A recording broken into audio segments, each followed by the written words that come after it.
langsung saja kita buka sesi tanya jawab yang kedua. Teman-teman siap-siap semua di room chatnya. Jadi coba siap-siap lagi. Mungkin teman-teman yang tadi sudah menanyakan di room chat itu ketik tanya dulu, baru nanti saya akan memilih 3 penanya tercepat gitu. Jadi silakan teman-teman siap-siap lagi di room chatnya. Mungkin dari sekarang ya saya kasih kesempatan untuk teman-teman yang ingin bertanya, ketik tanya di room chat. Mungkin langsung saja dari sekarang gitu teman-teman.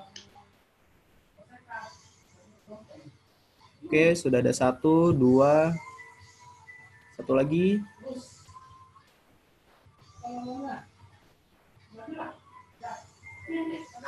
Sudah ada 3.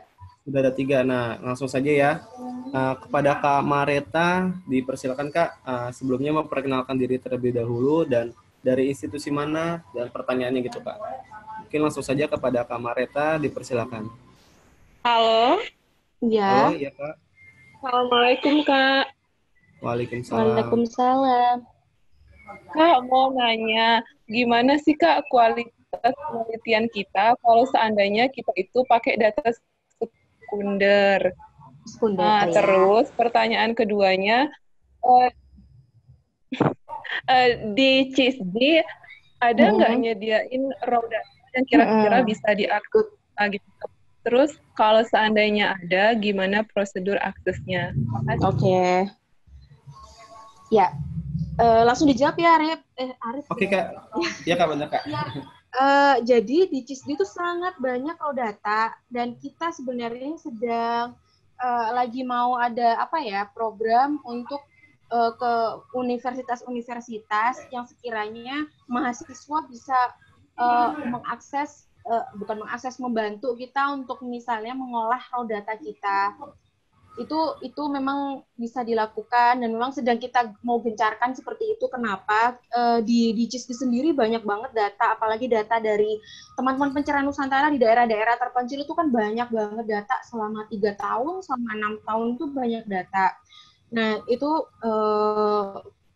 bagus banget sih inisiatifnya. Jadi kalau misalnya nih teman tertarik, Mareta tertarik untuk misalnya menggunakan data yang ada di CISD untuk penelitian atau kajian, bisa aja langsung mengirimkan proposal atau keinginannya gitu di email gitu. Nanti mungkin bisa saya ada ini nggak ya nanti setelah acara ini selesai kan ada reviewnya nggak sih, apa sih itu? Iya, ada notulensinya kan nanti Kak. Ya, nah mungkin nanti bisa saya sekalian kasih kalau misalnya prosedur untuk memakai raw datanya seperti apa. Biasanya cuman akses kirim email ke sekretariat CISD, kemudian nanti disampaikan keinginannya apa, pengen mengkaji data apa gitu misalnya. Atau memang kalau belum tahu mau mengkaji data apa misalnya, bisa secara umum aja gitu. Itu banyak banget dan sedang kita mau galakkan memang dengan universitas-universitas. Tapi kalau di CISD sendiri kebanyakan datanya ya tentang pelayanan kesehatan primer di daerah terpencil, sama di daerah urban juga, kemudian kesehatan ibu dan anak, gizi, remaja, manajemen puskesmas, terus hasil-hasil penelitian atau kajian etnografi kesehatan. Kemudian ada juga yang bagaimana sih kesiapan masyarakat menerima suatu program kesehatan, itu ada juga raw datanya. Jadi seperti itu. Kemudian terkait data sekunder, Kak, bagaimana kita bisa yakin bahwa kalau kita penelitian menggunakan data sekunder itu berkualitas? Pertama, di penelitian menggunakan data sekunder itu ada syarat-syaratnya. Contoh yang kemarin aku lakukan adalah aku forecasting. Itu aku nggak hanya pengadilan negeri sama agama. Aku minta nih data jumlah perceraian selama 5 tahun terakhir setiap bulan. Nah, itu ada aturannya. Kalau di forecasting itu ada aturan berapa titik data yang bisa dipenuhi agar peramalan kita bisa dilakukan misalnya. Nah, itu ada syaratnya. Nah, kalau misalnya jumlah datanya nggak terpenuhi, ya itu jelek hasilnya. Itu pertama, kesediaan data. Jadi kita lihat dulu nih kesediaan datanya. Kemudian kalau data sekunder, seberapa percaya kita terhadap data tersebut, itu bisa dicek sebenarnya. Contoh, teman-teman pengen penelitian cakupan imunisasi di Kabupaten X misalnya, cakupan imunisasi atau cakupan lainnya ya, cakupan atau persentase angka kunjungan ibu hamil atau persalinan di tenaga kesehatan. Cara mengetahui data itu benar apa enggak, contoh, kok tiba-tiba di atas 100% gitu. Itu jelas. Jadi ini buat teman-teman semua, kalau ada data di atas 100% itu nggak bisa dipercaya udah gitu. Bisa aja karena data itu pengambilan datanya ada di luar daerah, jadi ada masuk, bisa juga kesalahan perhitungan macam-macam. Nah, kalau ada data yang lebih dari 100%, itu udah jelas-jelas nggak bisa dipercaya. Jadi kita harus menggali lagi, membandingkan dengan sumber kedua, ketiga, kayak gitu. Jadi seperti itu sih. Jadi kalau kita menggunakan data sekunder, jangan cuma menggunakan satu rujukan gitu, harus menggunakan ada rujukan lainnya dari data itu gitu. Dan kita harus tahu jenis-jenis data yang bisa nggak bisa dipercaya, yaitu tadi lebih dari 100%, atau contoh misalnya data kunjungan ibu hamil ke puskesmas atau ke A4 istilahnya dengan data persalinan. Bedanya jauh banget itu, misalnya data kunjungannya masyarakatnya cuma 100, tiba-tiba persalinannya 150. Mungkin nggak? Kayaknya kan nggak mungkin kan? Harusnya kalau dia kunjungannya 100, misal ya minimal itu 100-100-nya itu bersalin gitu, apalagi cakupan ibu hamilnya ya 100 misalnya. Nggak mungkin tiba-tiba lebih dari itu gitu. Itu bisa terjadi gitu. Jadi kayak gitu sih. Mareta ya gitu. Iya, gimana Kak Mareta? Sudah Kak, ini mau nanya lagi Kak, kira-kira kalau yang topiknya tentang kesehatan reproduksi atau kayak HIV gitu ada datanya? Dan itu kita aksesnya berbayar atau gratis? Kalau HIV itu jadi sejak tahun 2012 kita agak kesulitan mendapatkan data HIV karena HIV itu kan cara untuk mengetesnya di HIV atau enggak kan ada prosedurnya gitu. Jadi data yang kita punya nggak ada kalau HIV, tapi kalau kesehatan reproduksi lainnya banyak banget gitu. Misalnya kayak perilaku seksual pranikah remaja yang menyimpang atau jumlah kehamilan usia dini, itu banyak banget. Narkoba, rokok itu ada, narkoba juga ada gitu. Nah, aksesnya berbayar atau enggak gitu. Yang terpenting mengajukan aja dulu gitu, mengajukan ke CISDI di email atau ya di email aja keinginannya. Nanti akan kita diskusikan lebih lanjut gitu. Seperti itu. Sejauh ini sih nggak berbayar, tapi yang terpenting ketika pengambilan data kita dilibatkan gitu. Maksudnya dilibatkan, kita tahu gitu. Nanti mau diapain, ini apa gitu. Jadi tetap menjaga. Gitu sih. Oke, kalau HIV belum ada sih sejauh ini. Ya, oke Kak. Ya. Terima banyak Kak. Oke, terima kasih Kak Mareta. Nah, ini Kak, yang kedua itu dari Kak Sadli Syam. Nah, mungkin dia juga sinyalnya itu agak kurang ya Kak. Di sini dia mengetik di room chat. Perkenalkan, nama saya Sadli dari Universitas Tadulako. Mau tanya Kak, bisa atau tidak menggunakan aplikasi untuk menganalisis data kualitatif? Nah, terus alasannya itu kira-kira apa Kak? Iya, jadi di kualitatif itu ada tools sama seperti di kuanti. Jadi di kuanti, MATLAB macam-macam. Nah, pun juga di kualitatif. Aduh, aku lupa nama toolsnya, itu ada banyak sih sebenarnya. Contohnya juga aku lupa. Nanti aku lupa nama toolsnya, tapi ada gitu. Ada banyak gitu. Ada yang itu untuk melihat jejaring sosial. Jadi kayak kita tiba-tiba bisa gambar gitu jaring-jaring hubungan pengaruh antara orang A ke orang B misalnya, atau terkait faktor A ke faktor B ke faktor C, itu kita bisa menggambar gitu. Itu ada toolsnya. Nanti karena aku minta maaf aku lupa, nanti aku bisa kirim ke panitia, itu ada gitu. Nah, ya kita bisa menggunakan itu gitu. Yang terpenting kita punya toolsnya, karena toolsnya itu lagi-lagi suatu tools itu berbayar. Ya kalau misalnya kita nggak mau berbayar, itu kan kita harus mencari-cari nih yang sekiranya punya. Biasanya kalau mahasiswa luar negeri itu punya akses agak murah untuk membeli. Kalau enggak kan pakai bajakan, tapi kan saya nggak menyarankan ya bajakan-bajakan gitu kan nggak bagus. Nah, itu ada toolsnya, cuman memang kalau pakai tools itu, kita kalau kuali itu kita harus punya kata kunci gitu.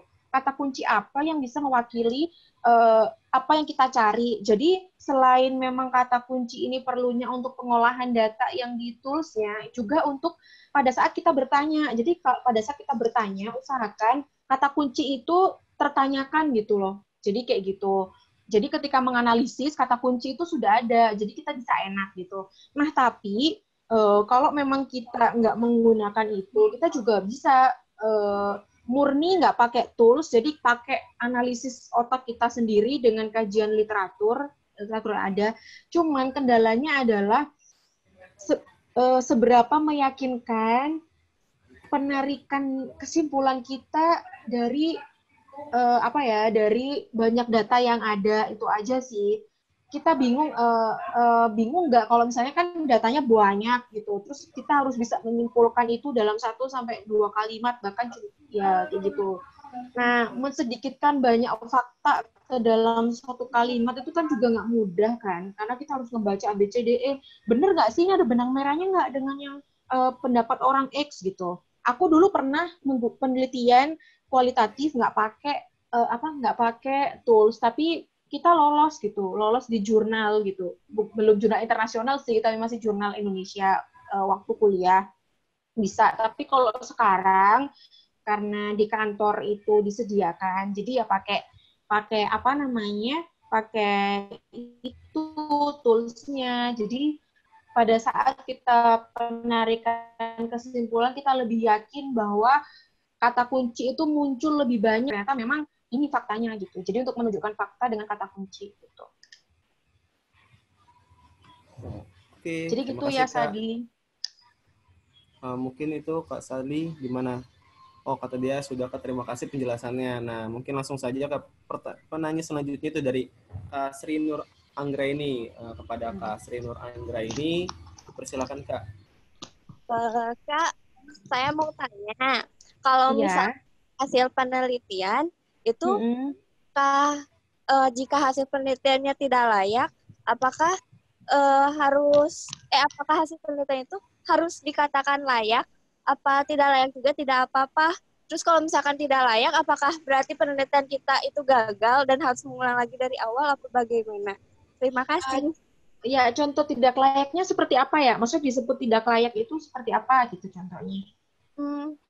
Ya misalkan hasil penelitiannya itu ternyata tidak sesuai. Kayak gitu. Ya, jadi gini, tadi kayaknya ada yang bertanya serupa ya, lupa tadi yang Wardani kalau nggak salah. Jadi kadang jadi memang suatu penelitian itu kan benar-benar harus dirancang dengan benar di awal, mulai dari perencanaan itu harus benar, sehingga kita berharap dari kajian-kajian jurnal yang penelitian serupa itu berpengaruh semua, jadi kita bisa yakin itu berpengaruh. Nah, tapi kadang-kadang kita di pertengahan kita mungkin nggak bisa mengendalikan bias ataupun faktor perancu, jadi sehingga pada saat penelitian hasilnya yang kita dapatkan, loh kok nggak memiliki pengaruh, padahal penelitian lain memiliki pengaruh gitu. Nah itu bagaimana Kak kita sebut layak atau nggak layak? Menurutku itu tetap dilaporkan bahwa hasilnya seperti ini dengan penjelasan, dengan ada penjelasan lanjutan kenapa ini pada akhirnya nggak ada pengaruhnya. Kan pasti ada, kalau kuanti itu biasanya akan ada nggak berkaitannya di apa, nggak ada hubungannya di faktor apa aja gitu. Nah kita coba cari penelitian serupa, dia bisa berpengaruh kenapa penjelasannya misalnya. Jadi kita bisa tahu, terus kita related ke belakang yang kemungkinan bisa menyebabkan nggak pengaruh apa ya, dicocokkan dengan penelitian serupa yang memiliki pengaruh misalnya. Nah dari situ kita bisa nulis kesalahan dalam penelitian kita apa, sehingga ketika ada penelitian lain yang serupa itu dia bisa menggunakan hasil evaluasi kita agar ke depannya kita menghindari kesalahan yang kita lakukan. Nah, itu jika misalnya kita nggak punya waktu lagi, kita nggak punya resources lagi, gitu. Kalau misalnya skripsi, menurutku itu nggak akan dimarahi sampai hasilnya jelek, itu nggak. Karena sebenarnya skripsi itu kan melihat kesesuaian antara perencanaan, terus kalau memang rumusan masalahnya ini, ujinya ini, kan biasanya kayak gitu skripsi. Nggak akan langsung dimarahi ketika ujinya nggak dapat, kecuali memang ada kesalahan di kitanya. Tapi kalau misalnya kita punya waktu lebih banyak lagi, kita punya resources lebih banyak, catatan evaluasi yang kita lakukan di penelitian kita yang sekarang gitu. Jadi kita bukan layak dan nggak layak ya istilahnya, tapi kita memaparkan hasilnya apa adanya, tapi disertai judgement mungkin kesalahan yang terjadi adalah ABCDE gitu. Jadi bisa diulang, bisa enggak, tergantung kita sebenarnya gitu. Ada apa enggak resources-nya, waktu gitu. Kayak gitu. Gimana Kak Sri? Halo Kak Sri, gimana? Sudah terjawab semua?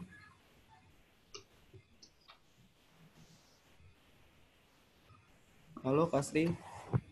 Mungkin sudah terjawab kali Kak. Di sini sudah selesai sesi tanya jawabnya karena sudah 2 sesi dan mengingat pukul waktu juga kita sudahi webinar kali ini. Mungkin di sini ada closing statement atau kesimpulan intinya dari saya pribadi, mungkin Kak Nurmala bisa mengkoreksinya jika salah gitu Kak. Sebelum kita memulai penelitian, kita harus mempersiapkan, harus mematangkan perencanaan terlebih dahulu gitu, agar ketika nanti dalam proses penelitiannya itu sedikit sekali kemungkinan kesalahan yang kita lalui gitu, dan dalam proses ini pun semoga berjalan dengan lancar dan hasilnya pun sesuai dengan rencana yang kita rencanakan gitu loh Kak. Mungkin itu aja dari saya dan terima kasih untuk semuanya, dan terima kasih juga untuk Kak Nurmala atas kesediaan waktunya berbagi ilmu kepada kita semua di sini gitu. Jadi mungkin kepada teman-teman semua yang ingin notulensi atau yang ingin catatan dari hasil webinar kali ini, nanti kita akan kirimkan di grup. Jadi teman-teman selalu standby di grup dan selalu standby di IG kita, yaitu di @jagapreventif. Jadi jangan sampai melewatkan posting-postingan atau yang selalu kita update di setiap harinya gitu. Jadi teman-teman harus selalu standby melihat akun IG kita gitu. Mungkin itu aja dari saya. Sebelum saya tutup webinar kali ini, alangkah kita baiknya berdoa kembali, karena kita diawali dengan doa dan ditutupi juga dengan doa. Kita berdoa menurut agama dan kepercayaan masing-masing, agar apa yang telah dipaparkan oleh Kak Nurmala itu bisa kita terapkan dan kita laksanakan di kehidupan sehari gitu. Mungkin berdoa dimulai.